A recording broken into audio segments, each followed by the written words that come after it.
What's going on, guys? In this video I'm going to talk about how you can increase your confidence and overcome anxiety, so keep watching. Now, 5 years ago I suffered from anxiety myself, and to be honest, it's over the last few years it's only that I've actually come to acknowledge that I was suffering from anxiety, and for a long time I just put it down to lack of confidence. And over the years I've explored different ways to build my confidence, and through that I was able to finally accept that I had anxiety and understand how anxiety was formed. But also over the last few years I've maybe been able to understand how I can move from that anxiety stage to confidence. And it's been a long journey, but in this video I wanted to share 5 things that I've learned over the course of the last 5 to 6 years that you can start implementing now to help you reach that level where your anxiety doesn't bother you as much and you're able to move into that new version of yourself where you're more confident and more expressive. So moving back 5 years ago, I was doing a kind of an interview. I started sweating, and to be honest, at that time I put it down to nerves and I started stuttering. Now, after I was going back and reflecting how I can improve my interview technique, and I started to realise actually this isn't just something that happens in an interview for me. And I started to realise that actually in other circumstances in my life I was experiencing this feeling of anxiety, feeling of nervousness, feeling like I can't really express myself and say what's on my mind. And it was really bothering me. I didn't get how I can overcome that feeling and get to that stage of confidence. Now, after 5 years of researching about psychology, understanding my own beliefs and limiting beliefs, I'm able to identify different techniques that have helped me, but also help my clients and other people that I know to help overcome their anxieties and build confidence. And that's what I wanted to share in this video. But if you're looking for a quick shortcut, this video probably isn't it, because it is difficult. It does mean facing some uncomfortable truths about yourself, and it does mean facing some fears. However, if you stick through it, you'll probably get to that end result faster than you think, and it'll probably feel much more better than you being in the anxious state and feeling like you're helpless and you can't do anything and you're trapped. So keep watching, and remember, keep going, and you're not alone in this. Step number 1 is acceptance and acknowledgement. For you to be able to start moving forward, you need to be able to accept your emotions and acknowledge that you have them. This means that when you feel anxious, rather than suppressing those emotions of feeling anxious, feeling scared, feeling like you're trapped and that people are judging you, start to acknowledge that you have those thoughts and that they're there, and start to slowly accept them for what they are, emotions. They may not be true. Perhaps you're in a situation where you are anxious and you feel like people are judging you, but in fact there may be no one judging you. It may be all from past experiences that you've had. So the first step is really getting to a point where you can be with the emotion and really be there and feel it and accept it for what it is, an emotion. It doesn't have to be real. It doesn't have to control you.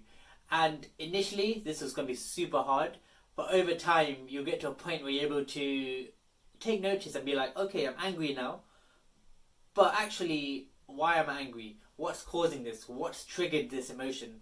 And the more you're able to do this, the more you'll be able to start delving deeper and really go into the reasons why those emotions exist, why you feel anxious, what experience, what life event caused that anxiety. And the more you're able to sit with the emotion, the more you're able to go more deeper into it and delve into how it was triggered, how it got started, what caused it. And slowly you can then start challenging those thoughts and those emotions and really go to that point where you go from anxiety to confidence. And this will take time, but really good techniques that you can start doing now are mindfulness. So this will help you to start accepting the emotion for what it is and help you to learn how to not react to the emotion. Also, journaling is really helpful, and even if you do 5 minutes every day meditation, that will get you started on this journey. So step number 1 is acceptance and acknowledgement of that emotion, and really understanding what that emotion is, what triggered it, and how it was caused. The second thing that you need to do is start taking action and start challenging the thought, beliefs, and those feelings that you have around anxiety. So let me give you an example. When I first started challenging my beliefs around anxiety, I started doing public speaking because this was something that scared me, and I thought at that time that if I was able to do this, I would be able to get more confidence. So what I did is I signed up to a public speaking event, and luckily at that time there was only 5 people there, so it wasn't too nerve-wracking, but it's something I was able to kind of challenge myself to go to. And I would speak in front of these 5 people, but the coordinator, the person that ran the workshop, also made us do other stuff like doing comedy acts, doing acting, and really pushing myself outside my comfort zone. And as I did this more and more, I was able to challenge those beliefs of anxiety. And for me at that time, it was feelings of looking stupid, feelings of people might be judging me or they might laugh at me. And as I was able to kind of do those public speaking events and actually see that no one's actually judging me, no one's actually laughing at me, I was then able to challenge those thought processes, and then I was able to start stepping into my new version, my new identity of becoming more confident and really expressing myself with no anxiety or no real hesitancy.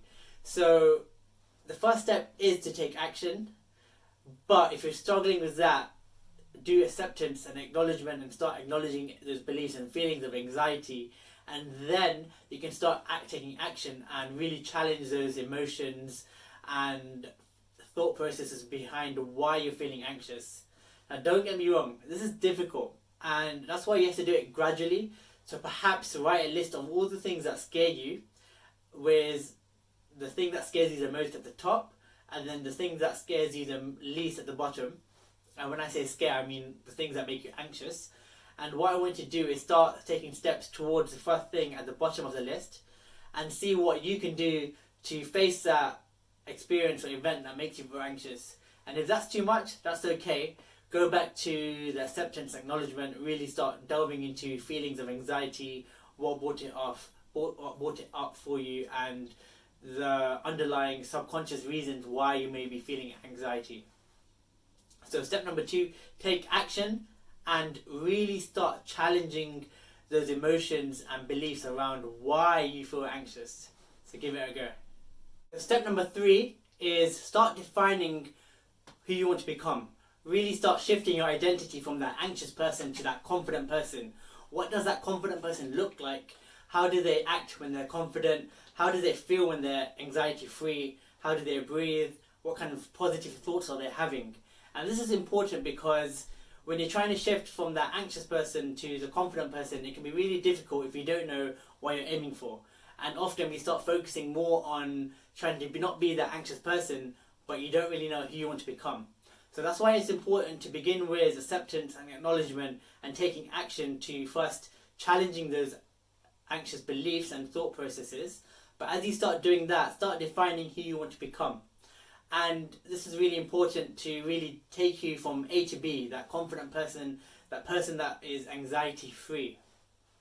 And this version of yourself will kind of develop as you go along, as you start putting yourself out there in new experiences, and we're starting to realize that you don't have to be that person who's anxious. You can challenge your beliefs and emotions, and you don't have to be controlled by them. So give that a go, start defining who you want to be and how that confident person looks like. And the idea is to start visualizing this person in the morning and in the afternoon, so that you're becoming more and more familiar with the person that you want to become. And a good analogy that I like to think of when I'm thinking of this is, imagine a person with a backpack and they're trying to head towards a destination, and as they're getting along, they're being held back by rocks in this backpack, and these rocks represent your thoughts, your beliefs that kind of cause anxiety. So the more you're able to pick apart these rocks and throw them away, so these feelings of why you started to become anxious in the first place, the more you're able to do that, the lighter the bag will become, and the more easier it will be for you to get from place A to B and really reach that end goal faster. So start defining who you want to become. What does that confident version of yourself look like? 4, start rewarding your actions. So what I mean by this is, whenever you feel anxious and you notice that you feel anxious and you start challenging those thought processes, the more you start taking action against your anxiety and stepping into those events or experiences that may cause you anxiety, and the more you start realizing that actually you're not anxious, the more you start doing these actions and you're taking steps towards that person who's anxiety free and confident, start rewarding yourself. It can be a mental reward, it can be like, well done Jags, or it can be like giving yourself a gift of some sort. But the more you're able to reward yourself, the more you're affirming these new actions. And what happens is, often we get carried away in trying to get from the anxious person to that confident person, and that journey can seem really long. But if you're able to start rewarding those experiences where you're taking small steps forward, that way you're able to give yourself a pat on the back, you're affirming those new thought processes and new beliefs, and you're heading forward towards that new confident version of yourself. And initially this may feel difficult, but a really simple technique that you can do is keep a gratitude journal next to you before you sleep or in the morning, and writing down everything you did in that day where you challenge your thoughts or your beliefs around anxiety, where you noticed where you had anxiety, or where you started taking action towards challenging your anxiety through doing certain events such as public speaking, or even if it's going outside to a social event that normally makes you feel anxious. Even if you don't speak to anyone in that event, even if you don't kind of make eye contact with anyone, even the fact that you were able to step out of your house and go to that event is a big thing, trust me. So take a mental note of that, be grateful that you were able to do that, and start rewarding your actions. And this way you won't be too strung up when you're not getting the results as fast as you want, but also help accelerate that process of you actually feeling that you're making progress and feeling grateful for your journey. So give that a go. Step number 5 is reflection. Reflecting on what you could have done better and what went well. So you can do this either at the end of the week or every day, but the idea is to reflect back and see what went well in terms of how you faced your anxieties and how you challenged them, and what you could have improved on. Now this is really important, because if you don't know how you can improve and if you don't know what you did, you won't be able to go from the anxious person to the confident person. So really reflecting on how you could have improved. For example, perhaps you went to a social event to face your fear of kind of socializing, but instead of meeting people, you kind of just stayed in one area. Now, to begin with, congratulate yourself because you did face your fear and you did step outside your home and go to this event. But reflect back and see what you could have done to actually start socializing. Perhaps you could have gone up to someone and shake their hand and introduce yourself. Perhaps you could have gone with a friend who could have helped you to socialize. So little things like this, but the more you're able to go into detail and really see how you could have improved, the faster you'll get from A to B. So that confident, anxious-free person. So give it a go. So that concludes the video. And to summarize, I talked about acceptance, acknowledgement, acknowledging those beliefs and thoughts around why you're anxious and what makes you anxious. Then taking steps to gradually exposing yourself to experiences or events that make you feel anxious, starting from the least anxious thing to the most anxious thing. Thirdly, start defining who you want to be. What does that confident person look like? How does it feel to be anxiety free? Fourthly, start rewarding your actions and actually taking time to congratulate yourself that you're taking steps towards that confident version of yourself. And fifthly, start reflecting back on things that you can improve on, and similar to number 4, reflect on what went well and what you should keep doing because it's working to help you reach that confident stage. So give all these things a go, and if you have any questions, post them below and like and subscribe the video. I'll see you next time.